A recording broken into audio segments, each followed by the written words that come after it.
Salam, hər vaxtınız xeyir olsun. Bugün qatı yağ, süd, qatıq istifadə etmədən çox ləzzətli, ağızda əriyən peçenyelər hazırlayırıq. Videomu sona kimi izləyib, kanalıma abunə olub və videolarımı bəyənməyi unutmayın. Qaba 2 ədəd yumurta, 1 stəkan şəkər tozu, 1 cimdik duz və 1 paket şəkərli vanil əlavə edib, til çırpıcı vasitəsilə qarışdırıram.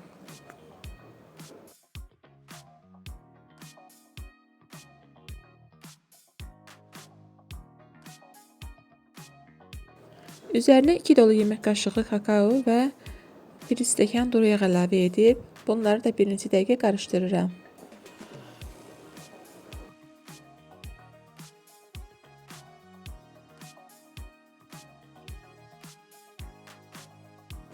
Ən sonda isə qabartma tozu və un əlavə edirik. Un əlavə edərkən unu çalışın az əlavə edəsiniz ki, peçenyelər bərk çıxmasın. Mən təxminən 3 stəkan un istifadə etdim. Unun keyfiyyətindən asılı olaraq miqdarı dəyişə bilir.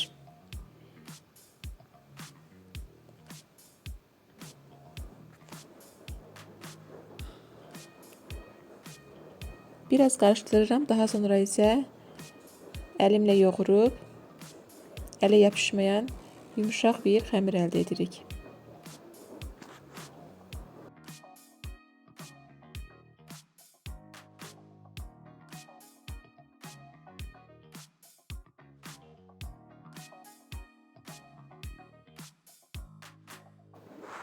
Peçenyelerin xəmiri demək olar ki hazırdır.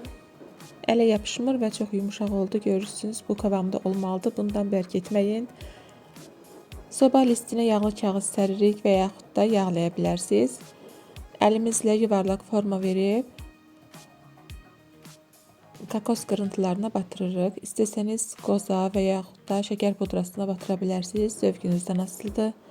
Amma fərqli dadı axtarırsınızsa, kakoslu peçenye çox dadlı olur.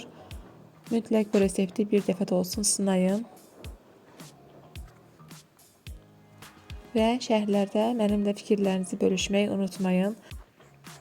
Hər birini eyni qayda ilə hazırlayıb əvvəlcədən isidilmiş 180 dərəcəlik sobada bişməyə qoyuram.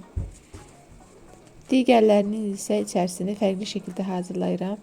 İçərisinə damla şokoladları doldururam və ağzını bu şekilde bağlayıp bunları da kakosuz sade hazırlayıram. Belə də çox dadlı oldu. Peçenyelərimiz pişdi, sobadan çıxardım. Çox gözəl ətri var. Dadı da çox gözəl oldu. Çalışın bişirərkən çox bişirib qurutmayın. Digər peçenyelerin də içərisini göstərirəm. Çox gözəl oldu. İzlədiyiniz üçün təşəkkür edirəm. Yeni videolarda görüşənədək.